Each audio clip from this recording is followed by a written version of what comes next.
ቲክቶክ አዋርድ የመጀመሪያው ነገር ለአዋርዱ አዘጋጆች በጣም ትልቅ ይሄን ነገር በማዘጋጀታቸው ትልቅ ክብር ይገባቸዋል፣ ትልቅ ምስጋና ይገባቸዋል የሚል እምነት አለኝ። ምክንያቱም እዚህ ሶሻል ሚዲያ ላይ ጋጠወጦች ሰዎችን በመሳደብ ፌመስ የሆኑበት ነው። እያንዳንዱን ፌመስ ነኝ ብሎ የሚያቀራራውን ሰውዬ ባክግራውንዱን ብታይ ሰው በመሳደብ ነው። ኮንተንትህ ምንድን ነው? ጠዋት ትከፍታለህ፣ እኩለ ሌሊት ላይ፣ ቀን ላይ፣ ጠዋት ላይ ሴቶችን ስትሳደብ ትውላለህ። ግማሾቹ ባልና ሚስት አልጋ ላይ ሌሎች ነገሮችን በሚያደርጉበት ሰዓት አንዳንዶቻችሁ ቁጭ ብላችሁ ሳሎን ቁጭ ብላችሁ ትሳደብ። ምንድነው ኮንተንትህ? ምንድነው ያፈመስህ? ማህበረሰብ፣ ህዝብ ስትሳደቡ ነው ብዙዎቻችሁ። ምነው ኮንተንት? በነገራችን ላይ የሚዲያ ሰው ማለት የሚናገር ሳይሆን የሚዲያ ሰው የሚናገረውን ጽፎ ማንበብ የሚችል። አብዛኞቹ እስኪ የምትናገረውን ጻፍና ሊገባን በሚችል በጣም ሪትሙን በጠበቀ መንገድ እያዋዛ አንብብ በሏቸው። አነቡ። መናገርማ ማንም እብድም ሁሉም ይናገራል እኮ። ዩዘርኔምና ፓስዋርድ አለው፣ ክሬት አድርጎ ይገባል፣ ቁጭ ይላል። በቃ የባቴ ወቆጡን ያወራል። ቁም ነገሩ እሱ አይደለም። ሁላችሁም ራሳችሁን ጠይቁ። ምንድነው ታዋቂ ያደረጋችሁ? አብዛኞቻችሁ፣ ሁሉንም እያልኩኝ አይደለም፣ አብዛኞቻችሁ ሰው በመሳደብ ነው፣ ህዝብ በመሳደብ ነው። ህፃናት ሲያድጉ እናንተን ያሉ ሶሻል ሚዲያ ላይ ፌመስ የሚኮነው ሰዎችን ማህበረሰብን በመሳደብ ነው ብሎ እንዲያስቡ ነው የቀረጻችሁባቸው። ስለዚህ እንደዚህ ያሉ ውድድሮች መዘጋጀታቸው፣ እንደዚህ ያሉ ዝግጅቶች መደረጋቸው ለአዘጋጆቹ ላቅ ያለ ምስጋና ይገባቸዋል። ምክንያቱም ህፃናቶች አሁን ኦኬ ክሬቲቪቲ ለካ ያሸልማል ይላሉ። የወለዳችኋቸው ልጆቻችሁ ሶሻል ሚዲያ ላይ እንደ ሮል ሞዴል የሚጠቀሙት ሰው አለ? ቲክቶክ ላይ አዶን ነው። ልጆቻችሁን ጠይቁ።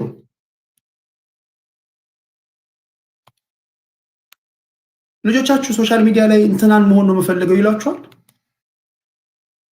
ስለዚህ እንደዚህ ያሉ ስዶችንና ጋጠወጦችን ፊልተር ስለሚያደርግ በተለይ አገር ቤት ያሉ ወጣቶችን ስለሚያበረታታ፣ ክሬቲቪቲን ስለሚያበረታታ እንዲህ ያሉ ዝግጅቶች መደረጋቸው በጣም ይበል የሚያሰኝ ነው። በጣም ትልቅ ምስጋና ይገባቸዋል። ከዚህ በኋላ ኢትዮጵያ ውስጥ ያሉ ቲክቶከሮች በጣም ለክሬቲቪቲ ቦታ ሲሰጡ ታያላችሁ። አንድ መመክራችሁ ነገር አገር ቤት ያላችሁ ቲክቶከሮች ስቴጅ ላይ አብራችሁ የምትቀመጧቸውን ሰዎች ለዩ፣ ከሬራችሁ እንዳይበላሽ። እነዚህ ታሪኮቻቸው ከተበላሹ ሰዎች ጋር ምንም አይነት የነሱ ድጋፍ አያስፈልጋችሁም። በራሳችሁ የፈጠራ አእምሯችሁን ተጠቅማችሁ ፈጠራዎች ላይ በማተኮር መሸለም ትችላላችሁ። አሁን ኦፖርቹኒቲው አሪፍ ይመስለኛል። ማስታወቂያዎችን ትሰራላችሁ፣ ትሸለማላችሁ፣ የራሳችሁ የገቢ ምንጭ ይኖራችኋል። ስለዚህ እራሳችሁ ኮንተንት ክሬተር ሆናችሁ ዘመኑ ያመጣውን ነገር እንድትጠቀሙ ነው እኔ መመክራችሁ። ስድብ እና ጋጠወጥነት እየተንጣለለ መጥቶ ቦታ ያጣል። አሁን እየዘቀጡ ይመጣሉ ማለት ነው።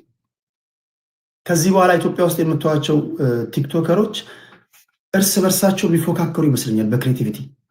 ኦኬ ዛሬ እኔ ምን ልስራ? ኮሜዲ ከሆነ ኮሜዲ፣ ኦኬ ትራጀዲ ከሆነ እንዴት አድርጌ ሰው እንትን ልበል፣ ላሳዝን። ሞቲቬሽናል ስፒከር መሆን የሚፈልጉ ሰዎች ካሉ ኦኬ መጽሐፍ ላንብብ፣ እንትና ልስማ ምናምን ይላሉ። ስለዚህ እንዲህ ያሉ ወጣቶች እንዲኖሩ ወላጆች ደስ ሊላችሁ ይገባል። ምክንያቱም ወላጆች የወለዳችሁት ልጆቻችሁ ጤናማ በሆነ ኢንቫይሮንመንት ውስጥ ማደግ አለባቸው። የወለድካቸው ልጆች ብኩን መሆን የለባቸውም። ሶሻል ሚዲያ ላይ ሲመጡ ሶሻል ሚዲያ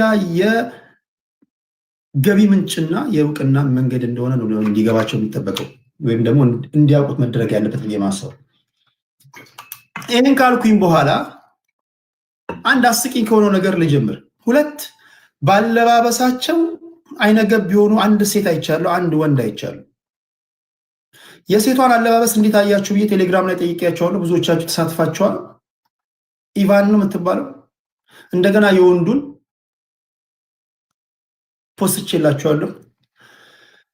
ኢትዮጵያውያን የኛ የራሳችን ባህል ወግ ያለን ህዝቦች ነን። በነገራችን ላይ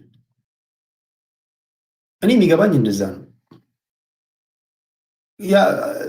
የሆሊውድ ወይም ደግሞ የቦሊውድ አክተሮች ወይም ደግሞ አክትረሶች እንደዛ ስለለበሱ ያንን ዳይሬክት ኮፒ አድርጌ ኢትዮጵያ ውስጥ ልተግብረው ካላችሁ ይሄ ማህበረሰብ አናትሽን ወይ አናትህን ሊነድለው ይችላል። ይሄን ራሱ ማወቅ ያስፈልጋል ብዬ አስባለሁ። በእርግጥ ይሄም አከራካሪ ጉዳይ ነው። ምንድነው የራቁት አለባበስ ምን በሀገራችን አለ አይደል እንዴ? ወደ ደቡብ ምናምን አትሄድም እንዴ? ወገኖቻችን እኮ ከወገበታቸው ራቁታቸውን ይሄዳሉ። ሰው እነሱንስ ልወክል ሊሉ ይችላሉ። ግን ከተሜው ምን ይላል ነው? ይሄ ሃይማኖተኛ የሆነ ህዝብ የጡትሽን ጫፍ እያሳየሽ ለብሰሽ ብትወጪ ምን ይላል ነው? ሁለተኛ እንደዚህ የለበሽው ለምንድን ነው? እንደዚህ የለበሽው ኖርማል ልብስ ብትለብሺ እይታ ውስጥ የምትገቢ ሴት ስላልሆንሽ ነው ማለት ነው። በነገራችን ላይ ብዙ ሴቶች አላስፈላጊ ነገሮቻቸውን የሚያሳዩአችሁ ኖርማል ልብስ ቢለብሱ እይታ ውስጥ መግባት ስለማይችሉ ነው። ምንድን ነው እንትኑን ጫፉ የምታሳይ? ለምንድን ነው የምታሳይ? አንዳንዶች እኮ ተከናንበው ምናምን ቀሚስ አድርገው ምናምን እኮ በጣም የሚገርሙ ሴቶች አሉ። እኔ ነው በዚህ አጋጣሚ ልንገራችሁና ሴቶች ቀሚስ ሲያደርጉ ሴቶች ሆነ ቁጥብ ሲሆኑ ምናምን የኔ ባህሪ ድንግጥ እላለሁ ከተገላለጠች ይልቅ። እኔ እንደዛ ነኝ። ስለሌላው ምን እንደሆነ አላውቅም። ያቺ ልጅ ኢባ የምትባለው ልጅ እንደዛ ካለበሽ ዘ ኦንሊ ቲንግ እንደዛ ካለበስኩኝ እይታ ውስጥ አልገባም የሚል ነገር ስለፈጠረብሽ ነው እንጂ ሌሎች ነገሮችን ባህላዊ አልባሳቶችን ምናምን መጠቀም ትችይ ነበር።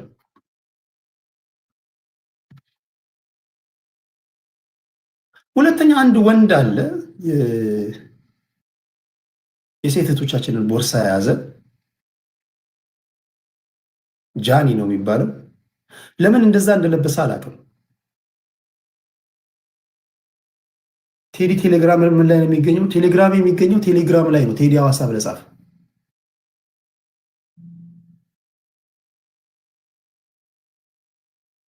እግዚአብሔር ይገስጽ። አንድ ጥቁር ፖስት አድርጌላችኋለሁ ቴሌግራም ላይ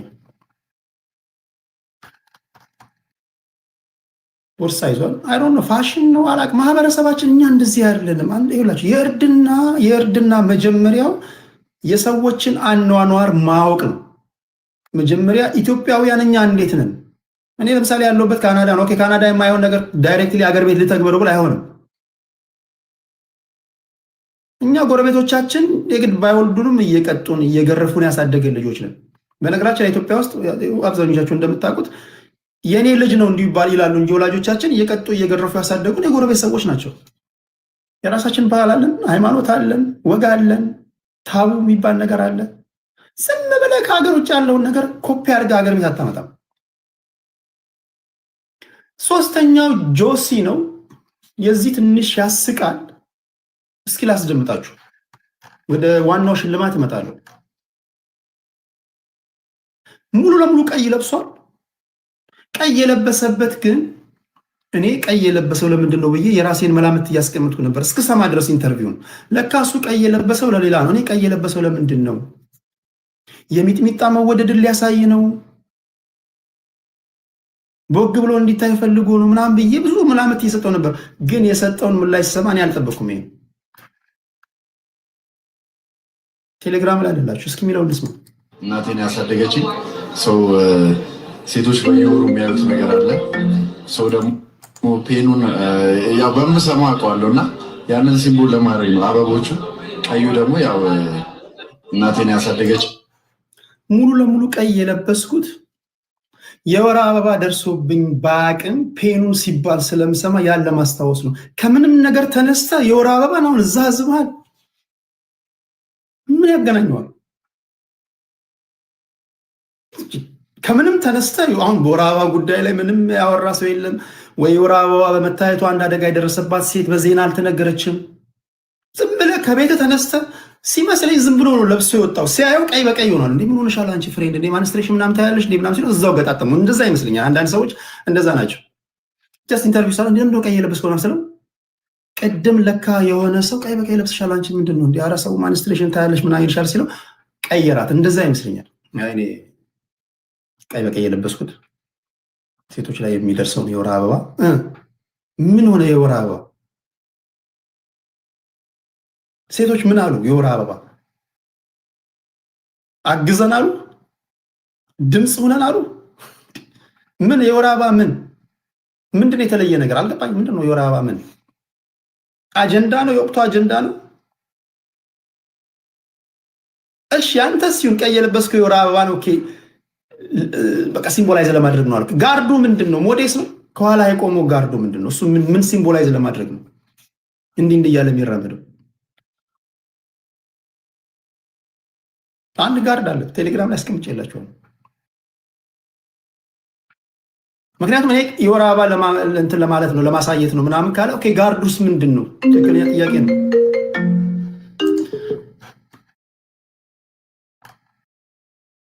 ጆሲ በጣም አሪፍ ልጅ ነው። ጆሲ ጀስ ስላየው ነው እንትን ያልኩት እንጂ ጆሲ እኔ ጋር አንድ ጊዜ ዜጋ መቶ አወርተን ነበረ እና ጆሲያችን በዚህ ጉዳይ ላይ እንግዲህ የራስን መግለጫ ትሰጣለህ ብዬ አስባለሁ። እንለጥጠው ደግሞ ካልን በዚህ ደረጃ ሄደ ወንዶችን ማሳጣትም ተገቢ አይደለም። በወር አንድ ጊዜ ነው የሚታየው። ሴቶቻችን እናከብራቸዋለን። የወር አበባ ሲመጣ ራሱን በቻለ መልኩ የተለያዩ የባህሪ ለውጦች፣ የሆርሞን መዛባት ይኖራል። እሱን አንደርስታንድ እናደርጋለን። ከአምስተኛ ከአራተኛ ክፍል ጀምሮ ስንማረው የነበረ ነገር ነው። እስከሚገባኝ ድረስ ከወር አበባ ጋር ተያይዞ አንድም አይነት ቶፒክ ሰምቼ አላውቅም። አጀንዳ ተደርጎ የግንዛቤ ማስጨበጫ ምናምን ለሴቶች ወይ ለህፃናቶች ይሰጥ ይሆናል እንጂ ከምንም ተነስተ የወር አበባ ስትል ይሄ ህዝብ አደገኛ ነው፣ ሊጠረጠር ይችላል። ስለዚህ ጆሲ መጠንቀቅ ያስፈልጋል። ከዚህ ጋር በተያያዘ አንድ ልጅ አስታወሰኝ። አንድ ነፍሱን ይማረውና የሐዋሳ ልጆች አላችሁ፣ የሐዋሳ ልጆች አሸናፊ ቢረጋ የሚባል ታውቃላችሁ? አንዷን ይጠይቃታል። ሲጠይቃት አሸናፊ በጣም ደፋር ልጅ ነው፣ የሚያስፈራ ኢንፋክት እኛ ሰው ሁሉም ልጆች ደፋሮች ናቸው። አሸናፊ እኔ መነግራችሁን እመኑ፣ ትክክለኛ ነገር ነው የምነግራችሁ። አሸናፊ ትምህርት ቤት አልሄደም፣ እንዴት አድርጎ እንደሆነ አላውቅም፣ ግን የሚጠብሳቸው ቸከሶች ሜዲካል ዶክተር ናቸው፣ ሎየር ናቸው፣ ዩኒቨርሲቲ መምህር ናቸው። እንዴት እንደሆነ የሐዋሳ ልጆች ግራ እስኪገባን ድረስ አንዳንዴ ነጭ ይጠብሳል ልጁ፣ እንግሊዝኛ ጆሮን በቆርጡት አይሰማም። ደግሞ ሁሉም አብሯቸው የሚሆኑ ሴቶች ሁሉ በፍቅሩ ይሞታሉ። የሆነ ሰዓት ህዝቡ በሙሉ አሸናፊ ቢረጋ ህዝቡን በሙሉ ግራ አጋብቶ ነበር። ህዝቡን የሐዋሳን ህዝብ በሙሉ ስብሰባ ተቀምጠን ነበር። እንዴት ነው ይሄ ልጅ እነዚህን ክላስ ያላቸውን ሴቶች እንዴት ነው የሚጠብሰው ብሎ አንድ ጊዜ ተሰብስበናል በአሸናፊ ጉዳይ ላይ እና አንድ ጊዜ ዩኒቨርሲቲ የሐዋሳ ዩኒቨርሲቲ አስተማሪ ናት። እንደተለመደው ሊጠብሳት ሄዶ አወራት ምናምን እና የሆነ ነገር ካወሩ ምናምን ያ ወንድና ሴት ካወሩ በኋላ ከተገባበዙ ካወሩ በኋላ ያው የሆነ እንሂድ ምናምን አላት። እንሂድ ሲላት አይ እኔ ማንስትሬሽን ላይ ነኝ አለችው። ማንስትሬሽን አይቻለው ነው ያለችው። አሸናፊ ቢረጋ እንዳልኳችሁ አንድም እንግሊዝኛ ቃል አቅም የሐዋሳ ልጆች እዚህ ካላችሁ ታግዙኛላችሁ። ማንስትሬሽን አይቻለው ስትለው ምን ታካብጃለሽ? ማንስትሬሽን እኮ ሁላችንም አይተናል አላት። ምን እንደምታካብጁ ማንስትሬሽን አይቻለው ማለት ማንስትሬሽን እኮ ሁላችንም አይተናል ብሏት ቁጭ አለ። ይሄ ጨዋታ ነው የመጣብኝና ጆስዬ ምናልባት ምንድን ነው ከሴቶች በተለየ ሁኔታ ስለ ማንስትሬሽን መጮህ የጀመርከው ለምንድን ነው ለማለት ያ ነው። እሺ ይመቻችሁ። የመጨረሻ ኃይል ልበል።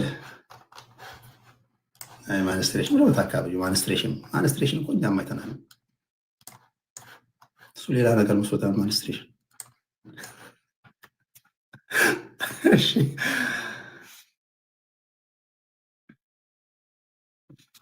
ቲክቶክ አዋርድ እንዳልኳችሁ ምስጋናችሁ ይድረሳችሁ። መጨረሻው ላይ ግን እኔ የራሴ እይታ አለኝ። የራሴ ያልተዋጡልኝ ነገሮች አሉ። የራሴ ቅሬታ አለ። የራሴ እይታ። ስለዚህ የቴዲን እይታ እንደ ቴዲ ትሰማላችሁ፣ የእናንተን ደግሞ እንደ ራሳችሁ ታያላችሁ። ከዚህ ፕሮግራም ከፖለቲካዊ ውይይቶች በኋላ ፖስት ማድረግላችሁ ዩቲዩብ ላይ ፕሮግራም ስላለ እሱን ካደመጣችሁ በኋላ የራሳችሁን የስድብም ከሆነ ስድብ ደስ ያላችሁን እንትን ትላላችሁ። የመጀመሪያው ነገር አንድ ያልተዋጠልኝ ነገር ዩቲ ናስ እና አዶናይ በምን ካታጎሪ ነው አንድ ላይ ያስቀምጣችኋቸው? ምንድን ነው ካታጎሪው?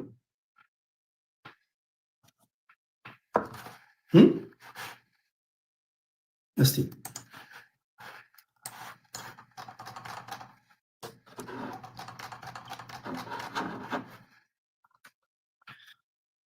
ካታጎሪው ምንድን ነው?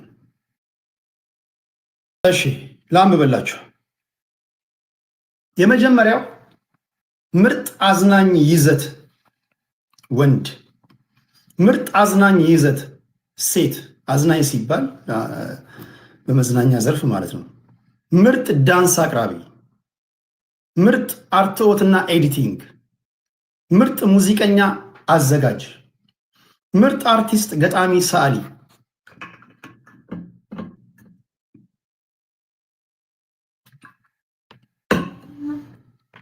ለምሳሌ እኔ አሁን ከማውቃቸው ምርጥ አዝናኝ ይዘት ወንድ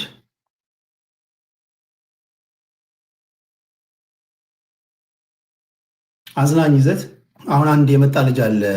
ማን ነው? መርዞ ነው ምናምን የሚባል ልጅ ማን ነው? የሆነ አፉ ጠመም እያደረገ የሚያወራው ልጅ ማን ነው? ከሚስቱ ጋር የሚሰራው እሱ። ታኩር የሚባል ልጅ አለ። ታኩር ታውቁታላችሁ? በርሳኑን ብዙ አሉ። እነዚህ አሁን አዝናኞች ምናምን ናቸው። ተንኮሱ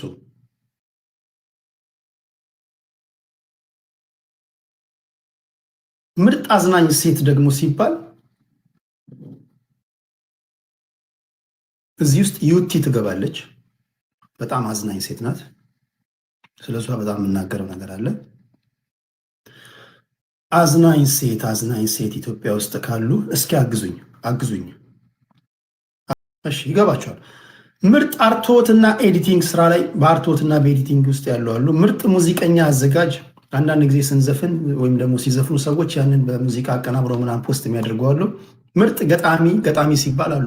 እዚህ ውስጥ የምታውቋቸው እዚህ ቀደም በግጥም ስራዎቻቸው የምታውቋቸው አይ ቲንክ ዮሐንስ ሳሌም አሉ። እዚህ አይቻቸዋለሁ። አሌክስ አብርሃምን አይቻለሁ። እሱም ገጣሚ ነው። በላይ በቀለ ወያ ገጣሚ ነው።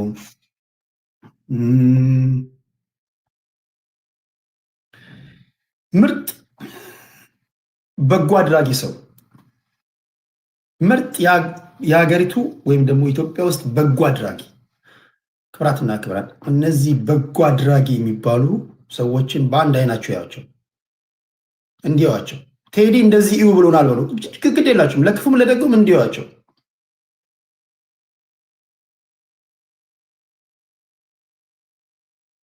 ኦኬ አሁን እየረዳህ ነው፣ ግን ወደፊት ምናምን ብላችሁ እንደዛ ያዋቸው።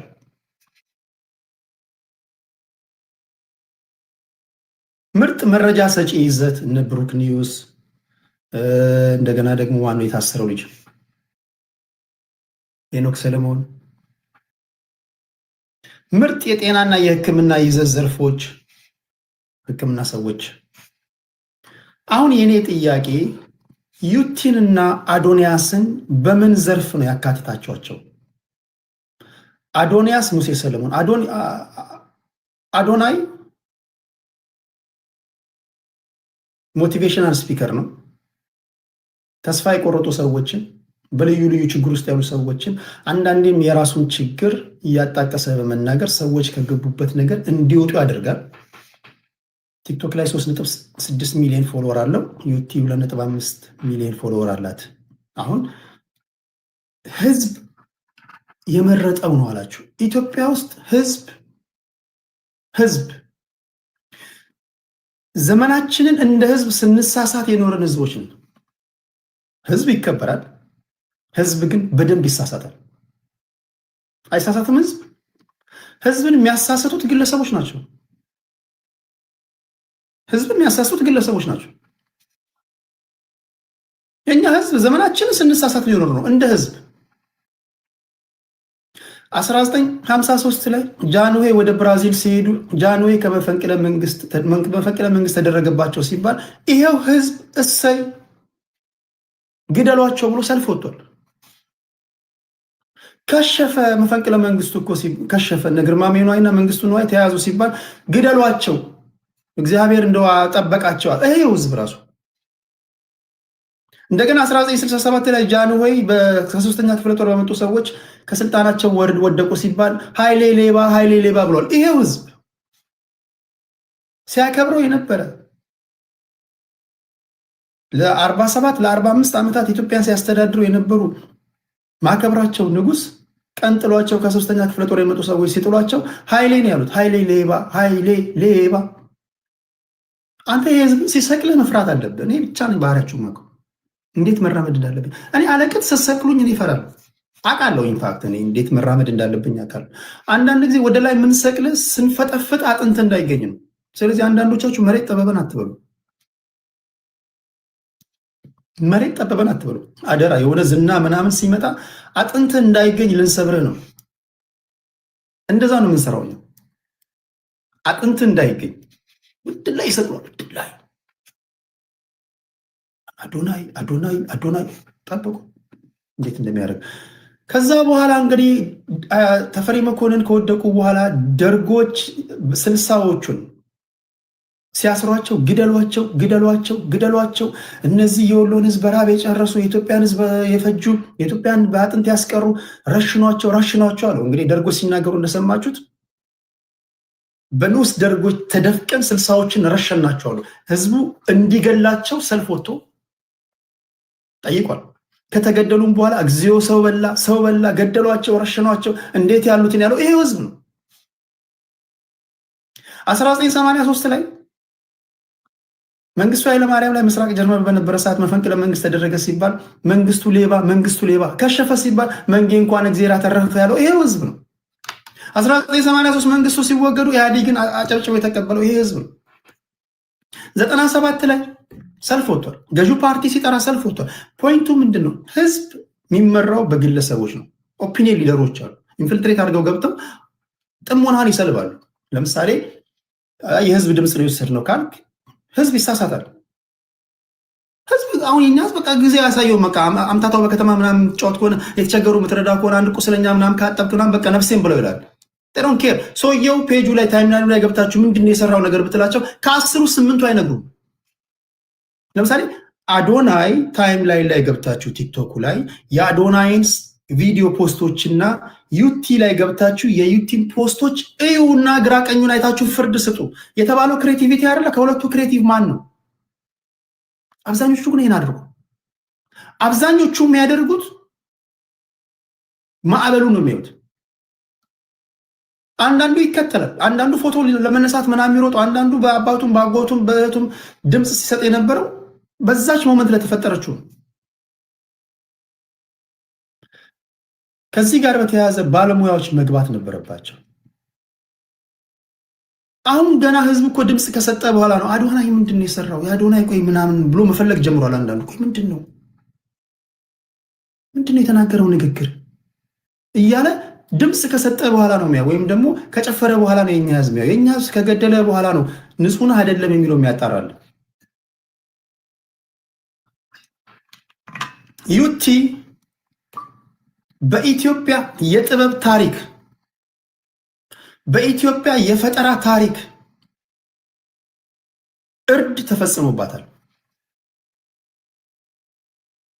በአደባባይ እነ ሰራዊት ፍቅሬ እያሉ የስነ ጥበብ ሰዎች እያሉ አዋቂ የሚባሉ ሰዎች እያሉ የሚዲያ ሰዎች እያሉ እቺ ሴት በአደባባይ ሚሊኒየም አዳራሽ ውስጥ ግድያ ተፈጽሞባታል። እኔ ማምኖ እንደዛ ነው። ስላውተር ነው ያደረግናት። እጅግ ያሳዝናል። እስኪ ዩቲ ውስጥ እኔ አሁን ብዙዎቻችሁ በቅርብ ነው አይቼ እግዚአብሔር ምስክሬ ነው። እኔ አንድ ቪዲዮ አይታችሁ የ8 የ9 ደቂቃ አጨርሱም። ልጅቷ የምትሰራውን ስራ አይታችሁ በጣም ትገረማላችሁ። ይሄ ነው ክሬቲቪቲ። እና ክሬቲቪቲ ምንድን ነው? ቲክቶክ ክሬቲቭ አዋርድ ነው አይደል ያላችሁት? ይኸው ክሬቲቭ ናት ልጅቷ። ምንድን ነው የፈለጋችሁት? ልጅቷ አላስለቀሰቻችሁ? ልጅቷ በትካዜ አልመሰጠቻችሁ? ልጅቷ አላሳቀቻችሁ? ልጅቷ ሊትራሊ ቴክኒኮችን በመጠቀም የሚገርም ድራማ አላሳየቻችሁ? ከሊትሬቸር ውስጥ ጀነር ወይም ደግሞ አንድ ትራጀዲ ወስዳ እንድታዝኑ አላደረገችም? ኮሜዲውን ዘርፍ ወስዳ አላሳቀቻችሁ? ኢንተርቴን አላደረገቻችሁ? በነገራችን ላይ ቲክቶክ ላይ የ3 ደቂቃ ቪዲዮ ለመስራት ጊዜ ይወስዳል። እች ልጅ ከስተም አልባሳቶችን መርጣ፣ ካሜራ መርጣ፣ እራሷ ዳይሬክት አድርጋ፣ ካስት ተዋናዮችን መርጣ፣ ቦታ መርጣ አንድ ፖስት የምታደርገውን ቪዲዮ የሚዲያ ሰዎች ብቻ ካልሆናችሁ በስተቀር ማንም አይረዳትም። ሚዲያ ውስጥ ያለፋችሁ ሰዎች ካልሆናችሁ በስተቀር እቺ ልጅ አንድ የሰራችውን ቪዲዮ ገንዘቧ፣ ጉልበቷ፣ ጊዜዋ፣ ፈጠራዋ በኢትዮጵያ ታሪክ እኔ ዛሬ ዩቲዩብ ላይ ፖስት አደርግላችኋለሁ።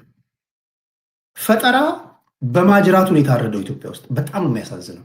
እጅግ በጣም ያሳዝናል። እጅግ በጣም ያሳፍራል። እዛ ውስጥ የነበራችሁ የክብር እንግዳ ሆናችሁ የተቀመጣችሁ ሰዎች ምንድን ነው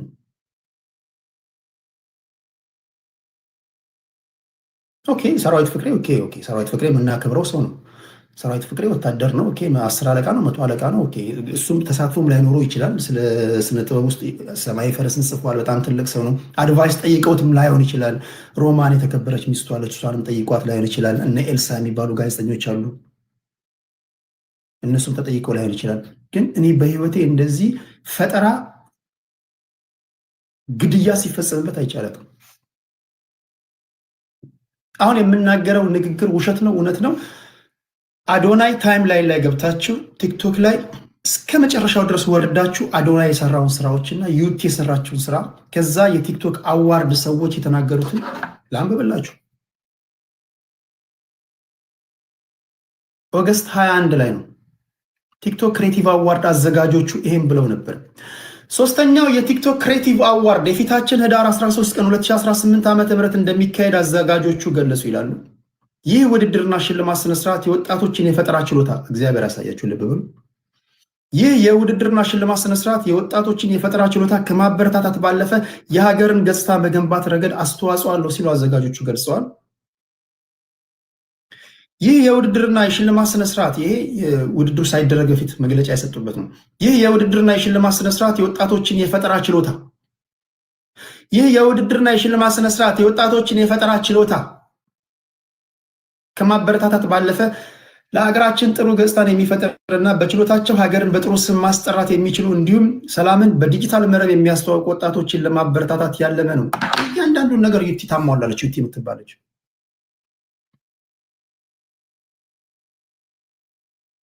እኔ በተቻለ መጠን ፌር ለመሆን አዘጋጆቹን አመስግኛለሁ። እንዲህ ያለ ነገር መዘጋጀቱ ይበል የሚያሰኝ ነው፣ ትልቅ ነገር ነው።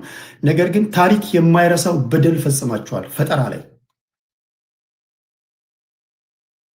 ሁለቱም አንድ መድረክ ላይ ሁለቱም አንድ ካታጎሪ በታሪክ መግባት የማይገባቸው ናቸው። አዶናይ የራሱ እንትን አለው ከዩቲ ጋር ግን ፈጠራ ከሆነ ከግምት መግባት ያለበት ዩቲ ጋር ሊወዳደር የሚችል እዛ ካዩቸው ከሊስቶች ውስጥ ኢትዮጵያ ውስጥ ካሉ ምናልባት ሌላ ሊሆን ይችላል። ምናልባት አይዶን ነው ስላላየው ሊሆን ይችላል እንጂ በፍጹም ሊወዳደሩ ይላቸው። አያቸው አዘጋጆቹን ራሳቸው የሰጡትን መግለጫ ራሱ ልብ እንዳይሉ ነው ያደረገው ህዝብ። አሁን ግርግሩ አቧራው በዩቲና በአዶናይ መካከል ሆነ። አቧራው በሁለቱ መካከል ሲሆን አዘጋጆቹ ሆልደር ይሰከል ወይም ሁለቱም ያገናኛቸዋል ብሎ እንኳን አልጠይቁም። እነሱ አቧራውን ነው ያዩት። አቧራውን አጨሱት። እች ልጅ ግን ዋጋ ከፈለች። ሌላኛው እች ልጅ ቲክቶክ የጀመረችው ሀገር ቤት ነው። ከሀገር ውጭ ያሉ ቲክቶከሮች እዚህ ውድድር ላይ አይሳተፉም ካላችሁ አዶናይ ወደ ሀገር ቤት ከገባ 1 ዓመት እንኳን አይሆነው። በሌላ አባባል 95-96 በመቶ የሚሆነው ፋኖቹን ወይም ደግሞ ፕሮግራሙን የሰራው ከሀገር ውጭ ነው። ከገባ ዓመት የማይሞላው ልጅ ማሳተፋችሁ እንዳለ ሆኖ ስተትን በራሳችሁ ነገር በራሴ ሳይሆን በራሳችሁ ነገር ሲሆን እንዲህ ያሉ ውድድሮች መላ ኢትዮጵያውያንን ማሳተፍ አለበት ብዬ አስባለሁ። ዓለም አንድ በሆነበት እንትን ላይ ኢትዮጵያ ምናምን የምትሉት ነገር መሆን የለበትም። በተለይ ለዲያስፖራዎችም ጥሩ መልእክት ያስተላልፋል። ምክንያቱም አሁን ባለው ሁኔታ ሲጣራ ቅድም ስናገር እንደነበረው በተለይ አሁን ሁላችሁም መመስከር በምትችሉበት ደረጃ ላይ ተሳዳቢዎች አሁን ያሉት ከሀገር ውጭ መሆኑ አይታቸዋል። አብዛኛው ተሳዳቢ ዲያስፖራዎች በዚህ ማፈር አለባቸው። ግን ተሳዳቢዎች አሉ ዲያስፖራዎች ተብሎ ሰላማዊ የሆኑ እውቀት ያላቸው ክሬቲቭ የሆኑ ዲያስፖራዎችን አለማሳተፍ አለማካተት ግን ትክክል ነው ብዬ አላስብም። በተረፈ ግን ኦኬ ይግባ ካላችሁ አዶናይን ወይም ደግሞ ከሀገር ውጭ ያሉ መግባት የለባቸውም ካላችሁ ለዚች ልጅ ፌር ያልሆኑ ብዙ ነገሮች አሉ። ይህን ካልኩኝ በኋላ ምናልባትም የዚች ልጅ አድናቂዎች ካላችሁ አላውቅም፣ ለእሷ ፌር የሚሆነው እቺ ሌላ መድረክ ተዘጋጅቶላት ቴንኪው ልትባል ይገባል ብዬ አስባለሁ። እዚህ ቲክቶክ ላይ 4-5 ቪዲዮቿን አይቻለው። ከዚህ ቀደምም ነግሬያቸዋለሁ። የዚችን ልጅ ያህል በፈጠራ ደረጃ አይቻላትም።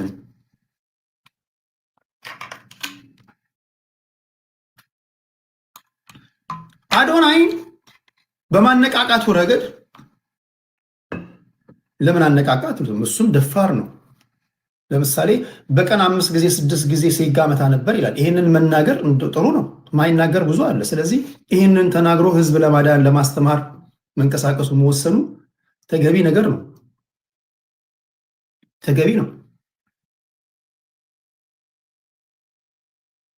ሽልማቱ እስኪደረግ ድረስ ግን ራሴን በራሴ አረካ ነበር ብሎ መናገር ፈጠራ መሆኑን አላውቅም።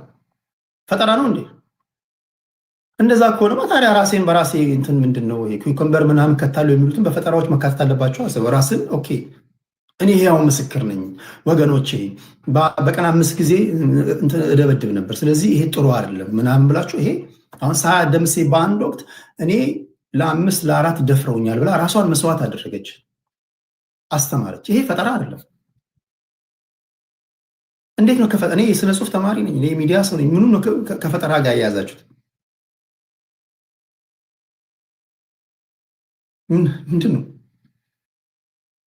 ስለዚህ ለዩቲ ፌር አልነበረም። ያ ሁሉ የሚያጨበጭብ ህዝብ እችን ልጅ መሀል አስቀምጦ እንደሚሸለት በሬ ስትታረድ ነው እኔ ታየኛል። ጥበብ ባደጉት ሀገራት መጽሐፍ ቅዱስ ነው፣ መጽሐፈ ምሳሌ ላይ ያለ ነው።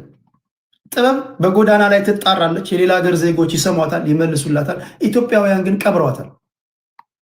አባቶቻችን የጥበብ ሰዎች ናቸው፣ የፈጠራ ሰዎች ናቸው እንላለን። መመርመር አለበት። ጥበብ ሚሊኒየም አዳራሽ ውስጥ ተቀብራለች፣ ፈጠራ ሚሊኒየም አዳራሽ ውስጥ ተቀብራለች ብዬ ለመናገር ደፍራለሁ። ክብራትና ክብራ ሌላ ምትሉት አለ? ይሄን ካልኩ በመጨረሻ እሱ መኪና ተሸልሟል። እሷ መኪና ይኑራት አይኑራት አላውቅም። ከሀገር ውጭ ያላችሁ ዲያስፖራውያን ገንዘብ አዋጣችሁ ለዚች ልጅ መኪና ይገዛላት ባይ ነው። ብዙ ሰው አያስፈልግም። 5 ሰው 50 ዶላር ብታወጣ ቆንጆ መኪና ሊገዛላት ይችላል። ግን ያ ይሄ የደረሰባትን ስነ ልቦና ይጠግናል ብዬ አላስብም። ግን ህዝብ አይዞሽ አለንልሽ ምናምን ሲባል ደስ ይላታል። እች ልጅ ለተጨማሪ ስራ ትበረታታለች፣ ለተጨማሪ ፈጠራ ገዝታለች። ኦኬ አዘጋጆቹ በሙያ ውስጥ ያለፉ ሰዎችን ማካተት አለባቸው። አንዳንዶቹ ንግግሮቻቸውን ስሰማ ነጋዴዎች ናቸው። ያችን ሞመንት የሚጠቀሙት ንግድና ምርትና አገልግሎቶቻቸውን ለማስተዋወቅ ነው እንጂ ዜሮን ኬር ስለ ጥበብ የሚያውቁት ነገር የለም። ጀስት ሁኔታው ስለፈቀደላቸው ብቻ ማይክ ይዘዋል። ምንም የሚያውቁት ነገር የለም። ለዚህ አንድ ማስረጃ ላሳያቸው። ጃኒ ጌመር ተጫዋች ናት። ጃኒ የአዶናይ ገርል ፍሬንድ ነው የምትባለው። እሷን ሊሸልም የወጣ አንድ ሰው እየተናገረው ላሳያችሁ፣ ላስደምጣችሁ። በጣም እኮ እናንተ አይናችሁን ከገለጣችሁ ብዙ አስቂኝ ነገሮችን ነው የምታዩት። ይሄው ነው ሰውየው የሚናገረውን ስሙ። ቤት ድረስ አይ ቲንክ እኔ የሚሸልማት በጣም ደንበኛ የሆነችው ጃኒ ነው። ባርዳስ የሚሸልምሽ ፕሊዝ ካም ቱ ዘ ስቴጅ። ጃኒ ቤስት ድረስ። ይሄ ሰውዬ አለ ይሄ ሰውዬ የቅርብ ጓደኛ ዘመድ አለ የዚህ ሰውዬ ቴዲ ይፈልጋል አለ ተጠሪ የዚህ ሰውዬ ማን ነው? የሰውዬ ጃኒ ነው። ባርዳስ የሚሸልምሽ ፕሊዝ ካም ቱ ዘ ስቴጅ። ጃኒ ቤስት ዛሬ ዘ ቤስት ድረስ አይ ቲንክ እኔ የሚሸልማት በጣም ደንበኛ የሆነችው ጃኒ ነው። ባርዳስ የሚሸልምሽ ፕሊዝ ካም ቱ ዘ ስቴጅ። እዚህ የሚያህል መድረክ ላይ ወጥቶ ቤስት ድሬስ እኔ የምሸልማት ጃኒ ነው። ምክንያቱም የኔ ደንበኛ ስለሆነች ነው።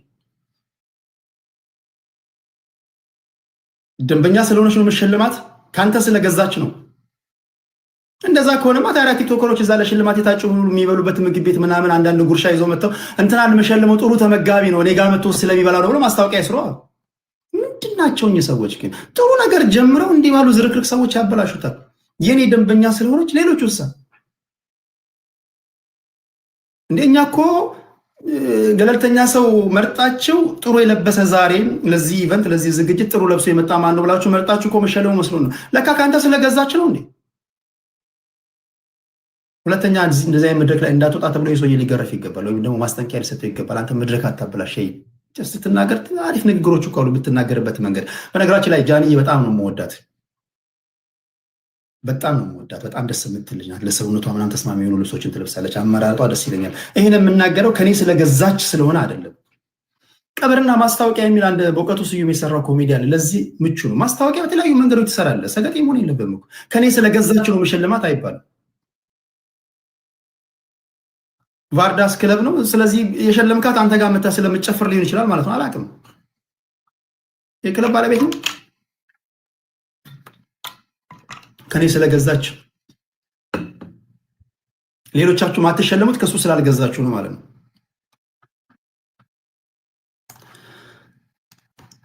ምልህ አዘጋጆቹ ገንዘብ ማግኘት አለባቸው። ውጭ አውጥተዋል። ብዙ እንትን ማለት አለባቸው። ይበል የሚያሳይ ነገር ነው። በጣም ነው ያደነኳቸው። ቲክቶክ ወደዳችሁም ጠላችሁም ማህበረሰብን አሁን በማነቃነቅ ረገድ፣ በማዝናናት በማስተማር በፖለቲካው መስክ ከሁሉም ነገር መርሳት የሌለባቸው ነገር ፈጣሪዎችም ሙዚቀኞችም የምትኖሩት ደግሞ ፖለቲካው ሲስተካከል ነው። ፖለቲካውን ደግሞ እየመራን ያለ ነው እኔና የኔ ቤተሰቦች ነን። ፖለቲካው ጤናማ ካልሆነ ክሬቲቪቲ የትም ልሰራ አችልም። መጀመሪያ ሀገር ሰላም መሆን አለበት። ፖለቲካው ጤናማ መሆን አለበት። ብሔር ብሔረሰቦች እርስ በርስ መባላት የለባቸውም። የሁሉም መሰረቱ ፖለቲካው። ለዚህ ምስጋና መስጠት ነበረባቸው። ፖለቲካችን መስተካከል አለበት፣ ውይይቶቻችን የሰለጠኑ መሆን አለባቸው ማለት ነበረባቸው። እና ፖለቲካው ሰላማዊ ካልሆነ ሀገር ሰላማዊ ካልሆነ የት ነው ፈጠራ ነው የምትሰራው? ምን ለማለት ፈልጌ ነው? ብቻ አይኖ አስቸጋሪ ነው ለፖለቲከኞች ምድብ ማውጣት። ግን አገር ቤት ላሉ ደግሞ ፖለቲካን ሲተነትኑ ጎበዝ ለሆኑ ደግሞ የሆነ ምስጋና ሌሎች ፖለቲከኞችን እነዚህ ቁረጠው፣ ፍለጠው፣ ግደለው ምናምን የሚሉ ሰዎችን ፊልተር ለማድረግ እንዲህ ያሉ መድረኮችን ብታዘጋጁ ለማለት ያህል ነው። ይሄን ያልኳችሁ። በተረፈ የኔ ትንታኔ ይሄን ይመስላል። አጠቃላይ ስለ ትላንቱ አዋርድ ሽልማት ወደ በኋላ አካባቢ ፖስት አደረግላችኋለሁ። ቴዲ ሐዋሳ የቴሌግራም ቻናል ላይ ፖስት አደረግላችኋለሁ። ገብታችሁ የተሰማችሁን አስተያየት ትሰጣላችሁ። እሺ፣ ወደ ፖለቲካዊና ፖለቲካዊ ጉዳዮች ከመሄዴ በፊት ለእኔ የምታነሱኝ ጥያቄ አለ። ቴዲ አንተ ማካተት ነበረባቸው። እኔ ምን ብዬ ነው የምካተተው?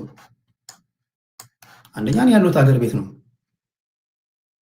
ከሀገር ውጭ ነው ያለሁት። ሁለተኛ በነገራችን ላይ ሰግጥ ምናምን የሚለው እኮ ድሮ እኛ ቲክቶክ ስንጀምር የምታውቁት ነው። አለባበሳችንን ታውቃላችሁ። ድሮ ዓለም ባልሰለጠነበት ሰዓት እኮ እኛ ያን አለባበስ እናሳያችሁ ነበር። እሺ፣ ሌላ ጥያቄ የፍራኦል ኢቲቻ ጉዳይ። አይ በገባው ቁጥር ስለሱ ላይቭ እየገባው ማውራት ያለ አየር ሰዓት መስጠት ማስፈልግም። የሚበቃውን አውርቻለሁ። ከዚህ በኋላ አዳዲስ ነገሮች ሲኖሩ አወራለሁ። በተረፈ በገባው ቁጥር ላይፍ ስለሱ እያወራው ሙሉበት ምንም አይነት ምክንያት የለም። እሺ፣ ሌላ ጥያቄ ግን ቀደም ሲል በነገርኳችሁ በማዕድን ዙሪያ ላይ በጣም ወሳኝ የሆነ ነገር ስለሆነ እሱ ለእናንተ